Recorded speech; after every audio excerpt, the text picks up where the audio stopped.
Before we get started, make sure you hit that subscribe button, then turn that notification button on right now.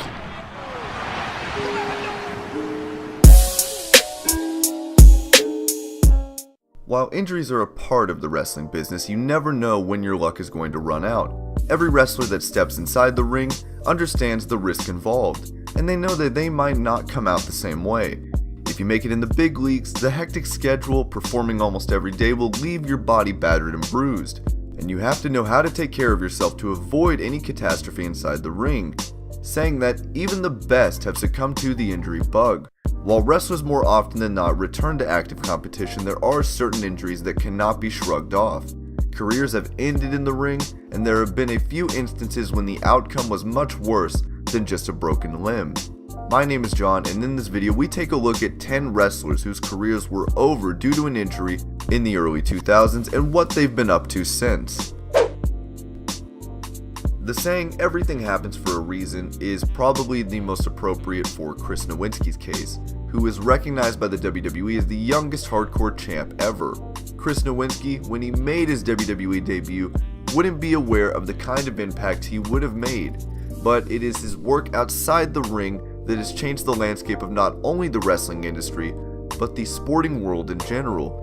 Nowinski was forced to retire from WWE after suffering from post-concussion syndrome in 2003, and that was when Chris decided to dedicate his life to studying brain injuries and create awareness about brain trauma and CTE.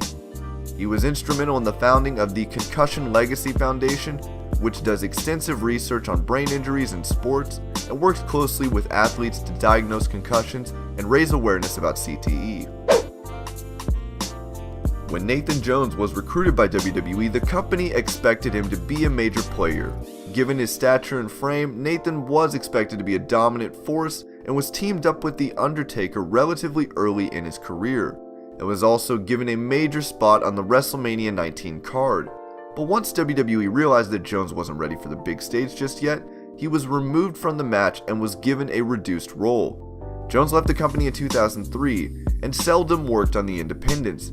He tried to come out of retirement in 2008 after signing with Impact Wrestling, but suffered nerve damage after he was hit by a cement truck, which put an end to those plans, and the former superstar has since shifted his focus to acting in movies. Adam Bomb worked with WWE before jumping ship to WCW, and was with the organization until it folded in 2001. Adam was a part of Chronic, the tag team, along with Bryan Adams, and the duo won the World Tag titles during their run in WCW. The duo were then signed by the WWE, and while they challenged The Undertaker and Kane for tag gold, they didn't stick too long in the promotion, and were released after just 2 months. Bomb and his partner then worked the independents and later competed in All Japan Pro Wrestling. However, both Bomb and Adams retired in 2003 due to injuries, and Adam was later named part of a class action lawsuit against the WWE, with multiple former wrestlers alleging that they had suffered traumatic brain injuries while working for the company, and that WWE hid the risk of injury from them. Adam Bomb has since fallen off the radar, and other than making a couple of podcast appearances, largely stays out of the public eye. While working for ECW, Taz was known as the Human Suplex Machine and was a multiple-time ECW champ. Taz later signed with WWE and defeated Kurt Angle in his debut match inside Madison Square Garden. Big things were expected from Taz, but the star never really made it past the mid-card role, and won the WWE Hardcore title on multiple occasions. As injuries started to pile up, Taz started commentating on Sunday Night Heat, and served as the voice of the Alliance during the Invasion angle. Taz would retire from in-ring competition due to injuries he sustained over the years, and started working as an announcer on SmackDown in 2001. Taz would leave WWE in 2009 and go to Impact Wrestling, and worked there for 6 years. Currently, Taz hosts his own radio show called The Taz Show on CBS Sports Radio. Hayabusa is considered to be by many the greatest high-flying wrestler in the history of the business, at a time when pro wrestlers were happy with the status quo, mainly sticking to chain and technical wrestling. This wrestler revolutionized the business with his high-flying style and became an icon in Japan and Mexico. He would go on to become one of the greatest junior heavyweights in Japanese wrestling, and was considered to be one of the greatest pro wrestlers of all time. However, in 2001, Hayabusa attempted a moonsault which went terribly wrong, as he fell on his head and neck, which left him paralyzed. He He inspired numerous professional wrestlers including the likes of Neville, Chris Jericho, and Kalisto, and regained the use of his legs in 2015, when he was able to walk with a cane. Sadly, the legend passed away a year later due to cerebral hemorrhage. Perry Saturn, along with Malenko Benoit and Guerrero, were seen as the future of pro wrestling and jumped ships from WCW to WWE in 2000. He would win the European and Hardcore titles in WWE before being relegated to a jobber position because of his outburst during a match on WWE Metal, when he legitimately attacked an enhancement talent.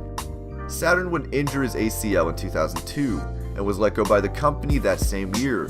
While he wrestled for a couple of years on the independent scene, he had to retire from the business because of his injuries. In 2004, Saturn was involved in an unfortunate incident where he tried to save a woman from being raped, but was shot twice. Saturn's life spiraled out of control afterwards as the superstar got addicted to meth and was homeless for a couple of years. He is currently struggling to make ends meet and is suffering from traumatic brain injury. The former European champion is undergoing neurological care and is on the verge of being homeless once again. Torrie Wilson competed in WWE at a time when there wasn't much emphasis on women, but was one of the most popular stars because of her sultry looks. She was also involved in one of the most controversial angles in the company when Torrie and Dawn Marie were shown kissing on television. Wilson posed for Playboy twice, and while she mainly served as a catalyst for feuds, she did compete in the ring during her tenure as a superstar. Torrie injured her back in late 2007 and was released in 2008, after which she retired from the business. Torrie has since appeared on an NBC reality show and launched her own clothing line, officially Jaded in 2007. Torrie currently works as a web-based fitness instructor and blogger, and is in the best shape of her life. When you think of Sid Vicious, the first image you probably think of is Sid shattering his leg in a WCW ring, with the fans watching in absolute horror. Sid Vicious was a popular star in his heyday and main evented multiple WWE and WCW pay-per-views. Sid is also a multiple-time world champion, winning the WWE title twice and the WCW World Heavyweight title 2 times as well. Sid is often credited as being one of the best big men in the business, and had the tools to become a top contender in every organization he worked for. Sid left the WWE in '97 to undergo neck surgery, and later signed up with WCW in '99. After an eventful 2 years, in 2001 Sid challenged Steiner, Jared, and Animal in a fatal 4-way match for the world title. During the course of the bout, he snapped his leg in half. While Sid has competed a few times on the indies, that was all she wrote for the superstar as far as his wrestling career was concerned. Sid came out of retirement to wrestle a few matches on the independent scene and wrestled his final match late last year, this time retiring for good.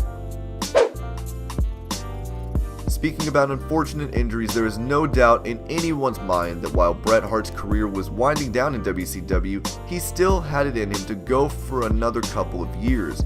Hart left WWE in '97 after the infamous Montreal Screwjob incident and won multiple world titles in WCW. While Bret wasn't used properly by the management in WCW, he was still a big star, and as the new millennium rolled around, Bret was still competing for the WCW World title. However, during his match with Bill Goldberg, Goldberg's mule kick left Bret unconscious, as the Canadian superstar had to retire from in-ring competition due to post-concussion syndrome in 2000, and was released by WCW in October of that year. After his wrestling career ended, Bret buried the hatchet with Vince McMahon in the WWE, and he started his own podcast titled The Sharpshooter Show. Steve Austin is considered by many to be the greatest pro wrestler to ever step inside a ring, and rightfully so. Austin spearheaded WWE's dominance over WCW during the Attitude Era and became one of the greatest superstars in the history of the business. The rivalry between Austin and McMahon really forced the company to the front of the line during the Monday Night Wars, and WWE never gave away their advantage. In the late 90s, Austin would break his neck in his match with Owen Hart for the Intercontinental title, but somehow managed to finish the match. While Austin returned to in-ring competition a few months later, his injury haunted him for the rest of his career. And in the early 2000s, Austin was forced to retire from WWE. Since then, Austin has made sporadic appearances and has also landed major roles in movies. Austin also hosts his own reality competition show, Broken Skull Challenge, and has his own podcast, The Steve Austin Show. Austin's time away from wrestling has done him a world of good, and he has refused to return to in-ring competition since his retirement. And these are 10 wrestlers whose careers were over due to injury in the early 2000s. I hope you're all having an amazing day. Thank you so much for watching Wrestling Hub, and I will see you later with more wrestling videos.